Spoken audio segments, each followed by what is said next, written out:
I never meant to stay that late. But sometimes the night feels safer than the day, as if the darkness lets you breathe without anyone watching. That's how I found myself sitting on her porch at midnight, listening to the old wooden boards creak beneath my restless shoes. Her house was quiet, except for the soft hum of the fridge bleeding through the screen door. The porch light flickered, casting her in half shadow, half glow, like she didn't fully belong to this world. She was in her mid-40s, though no number could ever pin her down. Lines etched faintly at the corners of her eyes, but they only deepened the weight of her gaze. She sat across from me, a blanket wrapped around her shoulders, coffee cooling in her cup though she hadn't touched it in 20 minutes. I was 20, and if I'm honest, I was still learning how to be seen without looking away. Every time our eyes met, I felt exposed, like she could peel back every half-formed thought I tried to hide. "You're quiet tonight," she said, her voice softer than the breeze stirring the trees. I shrugged. My throat felt tight. I wanted to tell her I was quiet because being near her made words stumble, made my chest too small for everything inside it. Instead, I said, "Just thinking." Her lips curved, not quite a smile. Dangerous thing, thinking this late. The way she said it, not teasing, not dismissive, made me ache. She didn't look away. Neither did I. That was the danger. The night wrapped around us, heavy with the smell of rain that hadn't fallen yet. A street light buzzed at the end of the block, but here on her porch, it was just us. The rest of the world had gone to bed. I wanted to ask why she let me linger here, why she never sent me home when the hour grew indecent. Maybe she liked the company. Maybe she was lonely. Or maybe, though I barely dared believe it, she needed these nights as much as I did. Her hand brushed the edge of her blanket, tugging it tighter around her shoulders. My fingers twitched on my knee, a useless, restless motion. I imagined what it would feel like to reach across the space between us, to let my hand settle over hers. I didn't. Instead, I said the safest thing I could manage. "It's strange, isn't it? How quiet the world gets at midnight." She tilted her head, studying me with eyes that seemed too knowing. "Sometimes quiet is what people run from. Sometimes it's what they're chasing." The silence after that was thick, almost unbearable. I wanted to fill it, but she didn't. She let it live between us, and I sat in it, heart thudding in my chest. Her coffee had gone cold. My lips were dry. The blanket slipped slightly from her shoulder, and she pulled it back up with a small, distracted motion. It was nothing. And yet, it was everything. I don't remember leaning closer.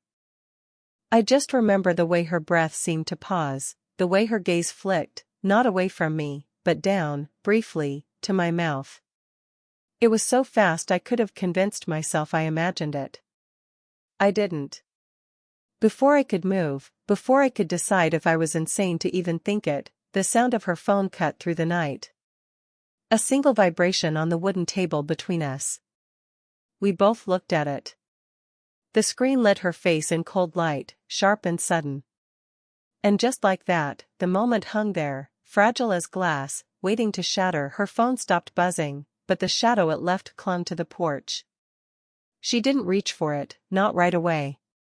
She only stared at the screen like it carried more weight than a single message should. Then, slowly, she turned it face down. I should have looked away. Instead, I watched her hands, elegant, steady, though I swore I saw the faintest tremor when she pulled the blanket tighter around her. "You don't answer?" I asked, my voice quiet. She shook her head. "Not everything needs answering." It sounded like a truth she had lived by for years. The silence stretched. My chest tightened with a question I didn't dare put into words. Who was it? Husband? Lover? A name I wasn't ready to know? Her gaze drifted past me, into the street. The light caught on her hair, silver threads that she never bothered to hide. "I used to love midnight calls," she said suddenly. "Years ago. when I was married. He'd call from wherever he was, sometimes overseas, sometimes just downtown, and it made the distance feel smaller. She stopped there. Didn't say what I already knew from whispers around the neighborhood. The marriage ended quietly, no one sure exactly when, just that he left and she stayed. I swallowed, searching for words. You don't miss him? Her laugh was soft, almost bitter. You don't miss a storm after it's passed. You just wonder why you kept standing in the rain. I looked at her, really looked. The strength in her voice, the tiredness behind it. And beneath all of it, the loneliness she thought she carried in silence. My hands tightened in my lap. 20 years old, and what did I know about storms? About loss? My relationships were brief, careless things. A girl in college who said I was too young to know what I wanted. A handful of dates that faded before they began. Nothing real, nothing that ever stayed. Maybe that's why I kept coming back here, to her porch, to her presence. Because she was real in a way that scared me, in a way that made everything else feel like play acting. The taboo of it pressed against my ribs. She was twice my age. Old enough to be a mother, not just a woman. And yet, I couldn't bring myself to see her that way. She wasn't older. She was her. And that distinction kept me awake long after I left her porch. Her eyes returned to me, sharper now. You should be out with people your age. At parties, falling in love with someone who hasn't already lived a whole life before you. I almost laughed, except it stung. Maybe I don't want someone my age. Her lips parted, as if to argue, but nothing came out. The air between us thickened. For a long moment, we just sat there, the world reduced to the sound of the crickets and the occasional car passing in the distance. Then, without thinking, I reached across the small table between us. My fingers brushed hers, tentative, hesitant. Not a grip. Not a claim. Just contact. She didn't pull away. Her hand was warm against mine, steady despite the storm I knew she carried.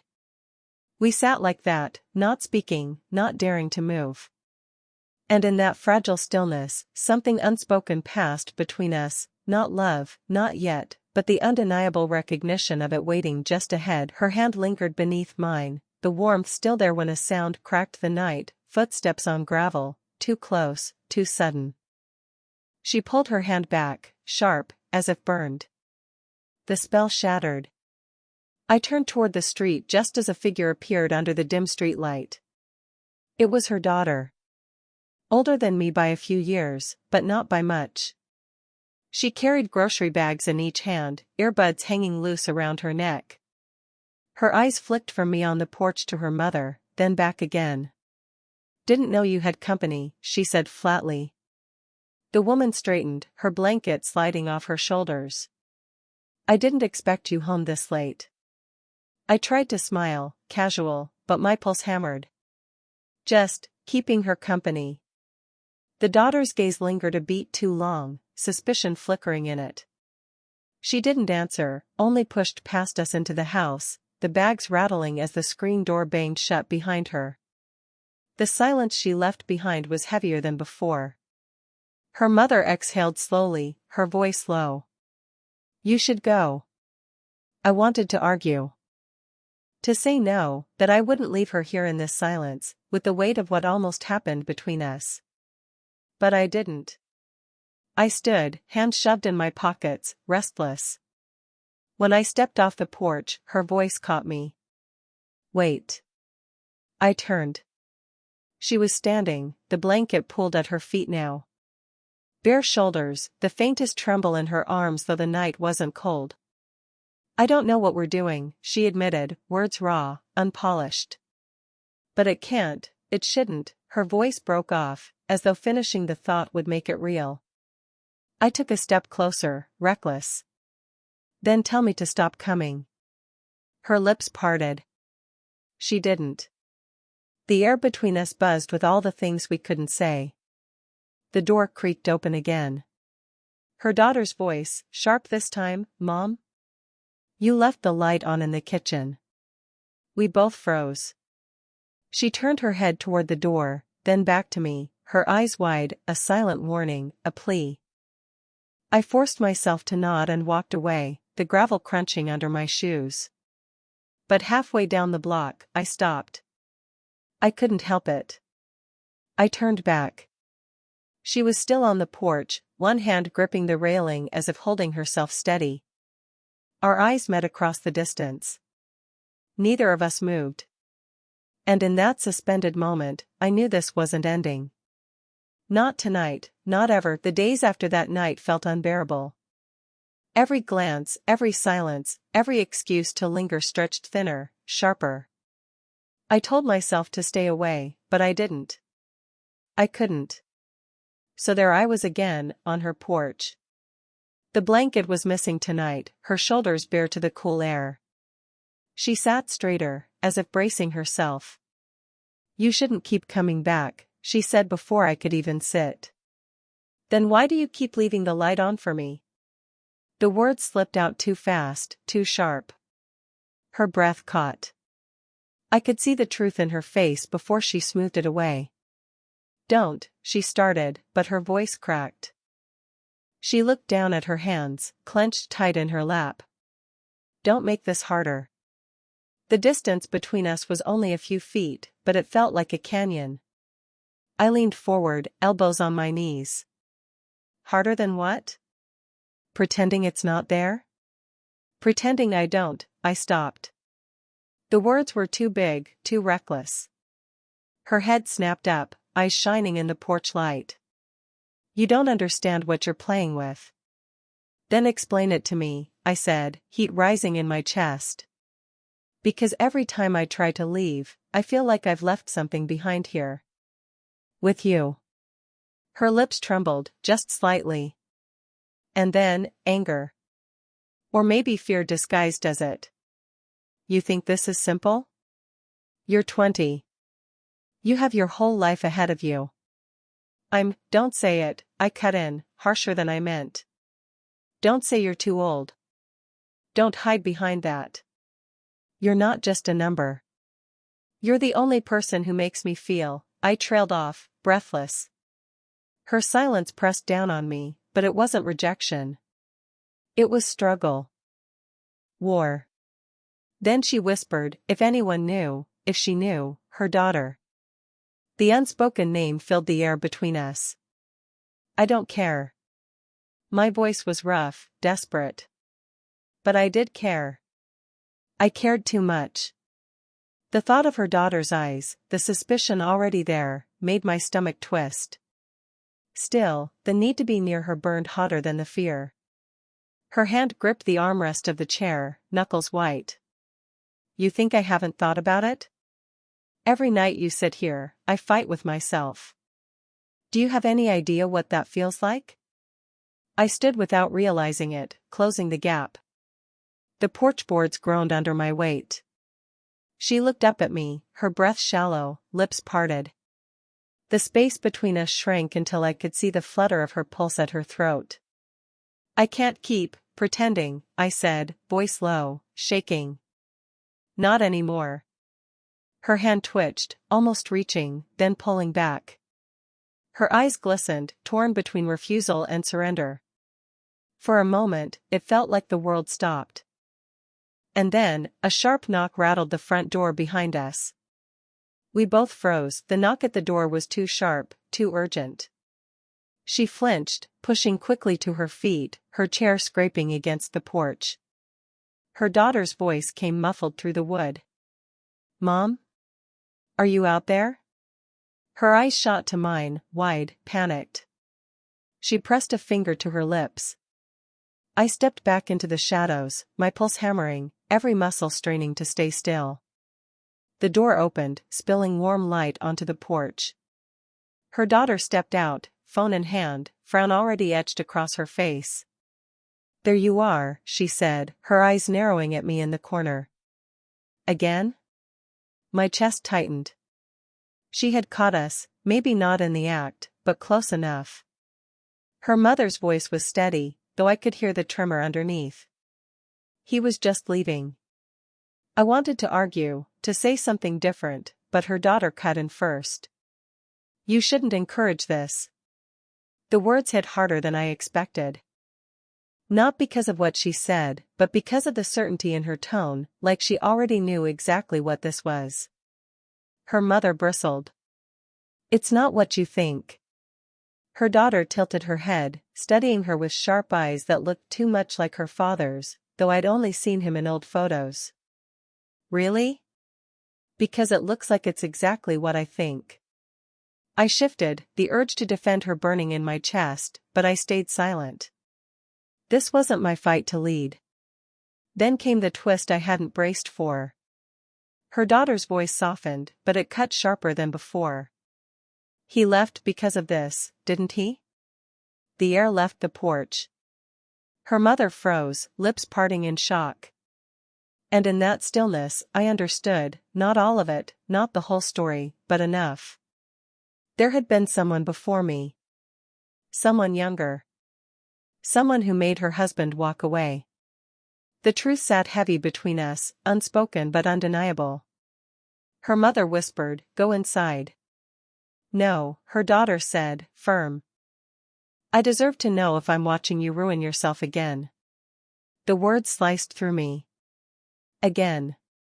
Her mother's hands trembled at her sides. She turned her head, her eyes finding mine across the porch. And for the first time I saw the guilt she carried, not just from me, but from a past that hadn't finished with her. My throat was dry, but I forced words out. "I'm not him." The daughter scoffed, shaking her head. "That's what they all say." The screen door slammed as she stormed back inside, leaving us in the raw silence she'd ripped open. Her mother stood there, shoulders stiff, eyes glassy. "You shouldn't come back," she whispered, though it sounded more like she was telling herself than me. I stepped forward anyway, my voice breaking. "Then why does it feel like you want me to?" Her eyes closed, her whole body trembling with the weight of everything, her past, her daughter's words, the danger of what we were becoming. And when she opened them, the look she gave me wasn't rejection. It was devastation. The porch felt smaller than ever, every board beneath us soaked with tension that had nowhere left to go. She stood rigid, arms crossed, though her hands trembled against her elbows. I wanted to reach for her, but her daughter's voice still echoed inside the house. Again. Her eyes locked on mine. "This is where it ends," she said, though her voice betrayed her. "No," I said, firmer than I meant to. "This is where it begins." Her breath hitched, a faint sound in the still night. She shook her head, stepping back. "You don't understand the weight of this. I've lived it. I've broken people with this. I'm not afraid of breaking," I whispered. She looked at me like I was a child, and yet something in her gaze softened. Her lips parted, but words failed her.